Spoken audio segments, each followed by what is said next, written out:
Hi everyone and welcome to Valley View Living. My name is Megan. I have 6 children and live out in the country in New South Wales, Australia, where we have a very small farm with cows and pigs and chickens and all those good things. Now, today in this video, I'm going to share one of my very favorite high value. Yeah, that's right. It's pretty cheap to make. It's very simple to make. And it is wonderfully tasty and nourishing, supports your gut health. Wonderful to give your kids. Sauerkraut. Let's do it. It is so expensive to purchase quality, alive, organic sauerkraut. So let's master this technique at home. Fill up a great big crock every month, maybe 6 weeks, depends on the size of your family. And let's make this at home so we can include it in our daily diets and just do that at the best possible cost.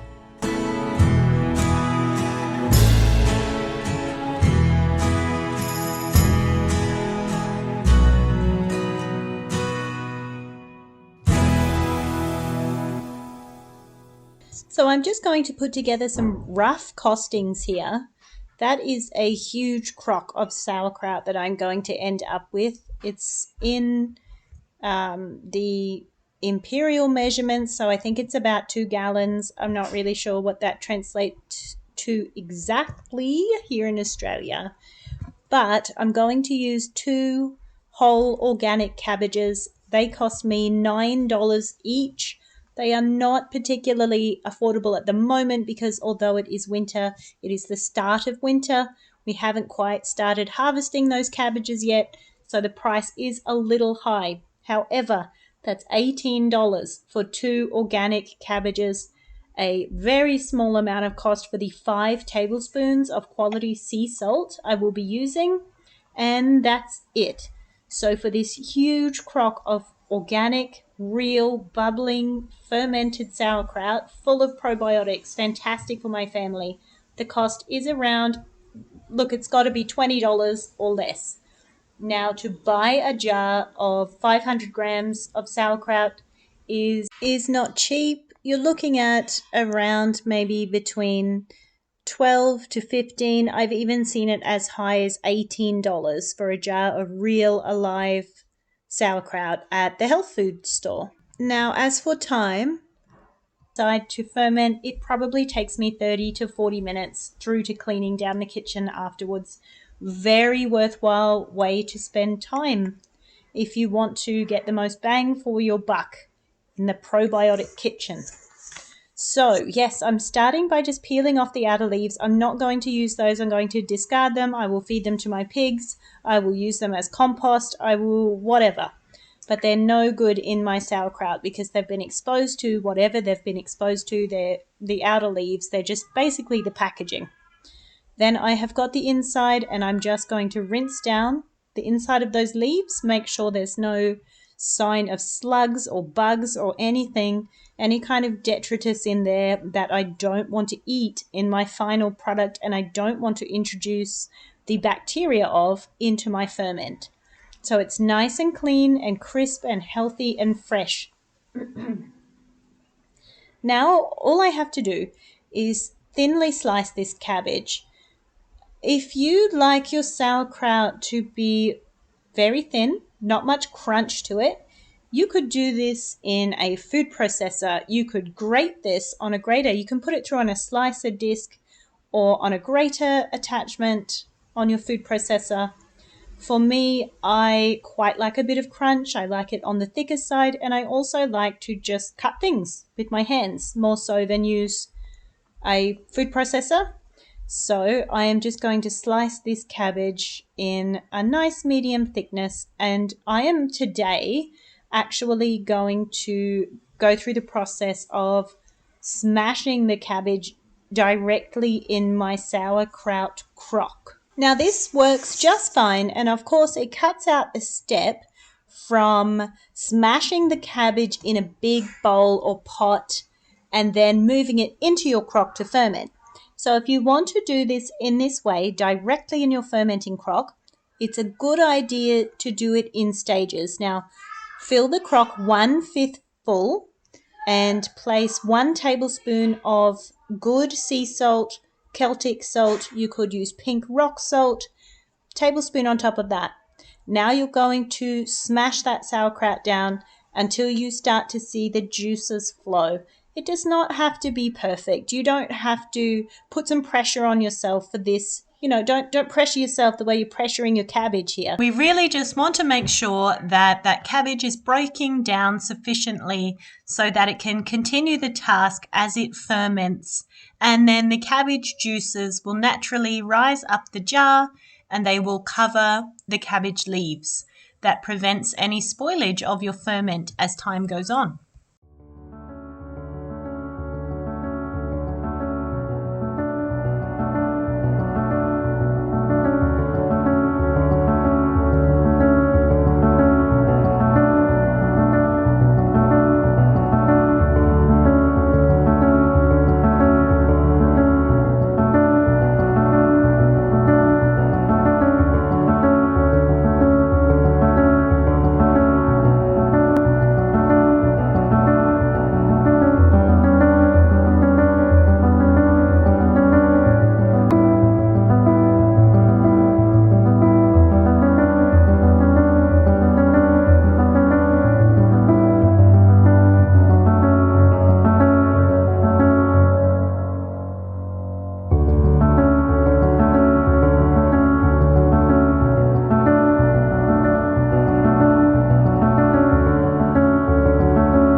So I'm sure you can buy any manner of fancy boutique sauerkraut crushing or muddling tools these days, but I use the same thing I used to bang nails into the wall and roll out pastry. Of course, giving it a good wash in between. That is the old housewife's hammer, my rolling pin. Rolling pin is perfect for smashing your sauerkraut into submission in its crock right here. Now you'll see I'm getting my hands, my very clean of course hands, right into that sauerkraut. You would not necessarily need to do this if you were sensible, unlike myself, and you did the layering technique of just 1/5 of the cabbage, 1 tablespoon of salt, smash it up. Add the next 1/5 of the cabbage, another tablespoon of salt, smash it up until it has released its juices.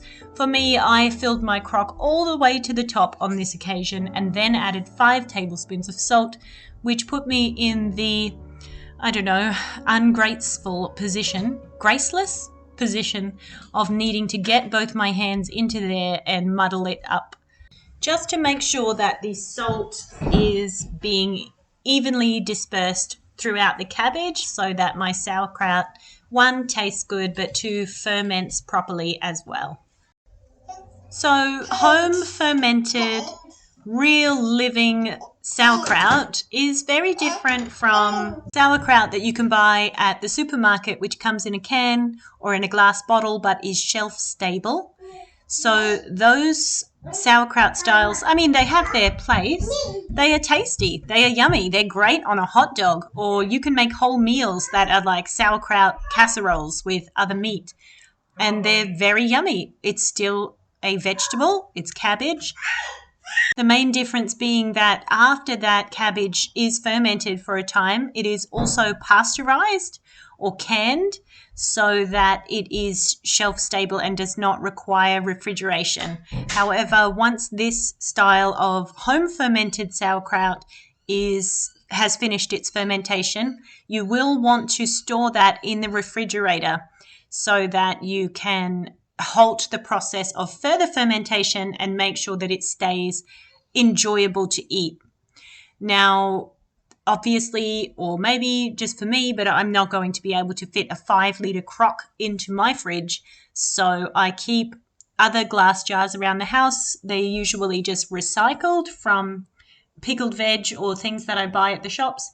And then I can decant small usable amounts of the sauerkraut into these smaller jars. And I keep that in the fridge so that we can use it with our meals for daily use.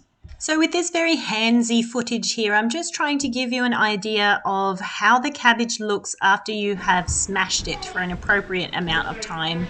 Now that was one whole cabbage that has now, it was at the top of my crock when I started the process, and now that I have been muddling it for probably 10 minutes, I'm going to say, giving it a good bash with the sea salt, it has come down to fill half of the crock. So now I can fit another cabbage in there and go through the whole process again until we are nearly to the top of the crock. We do need to allow some space for potential expansion.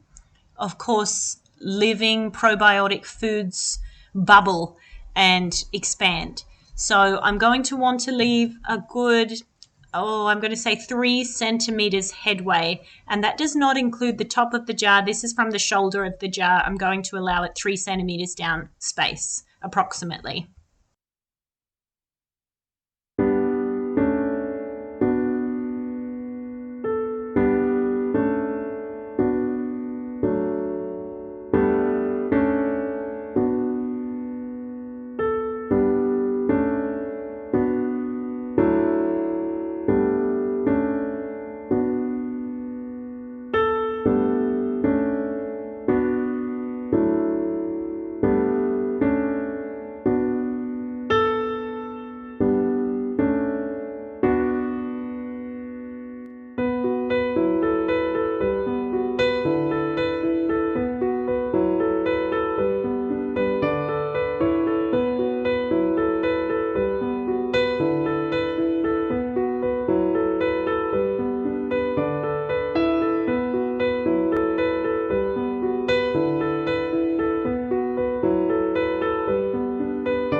So that is the mystery of sauerkraut dissolved, for me at least, because I've really just started incorporating this as a regular into my routine. I really do tire of paying really high prices for fermented foods, even though I completely understand them. I hold no judgment at all to those who sell them at that. In fact, I appreciate them. The reason why the price is so high is because of the time involved in the fermentation process. Of course, there's such a lengthy turnaround between sauerkraut crocks, because this has to sit and ferment for at least, probably, I'm going to say at least 3 weeks, but it does depend on how sour you like your kraut. So often the way that I will use my sauerkraut is that after about 2 weeks, I will grab out some, taste it. I will probably enjoy it and like it. So we will decant a 500 gram jar at that point and just allow the rest of the sauerkraut, that's still 4.5 kilos worth, to just continue fermenting on the benchtop for another week. Then we'll have to refill that 500-gram jar, or grab a new one, of course, pop that in the fridge to use, and that is the system that I use, so that the last of the sauerkraut will still be fermenting on the bench for maybe, up to a month, 5, even 6 weeks, and it is so good. Of course, also, you are left with sauerkraut juice at the very bottom. Now, I don't know if you've ever heard of a gut shot, but that is sauerkraut juice that is left at the bottom of your fermenting crock, full of billions of beneficial probiotic bacteria. So try not to waste it. If you're game, go ahead and drink it up. Use it as a salad dressing. Pop it into a soup after you're about to serve it. So you're not boiling it away. You're just pouring it into a temperate soup before you eat it. Things like that. Really tasty.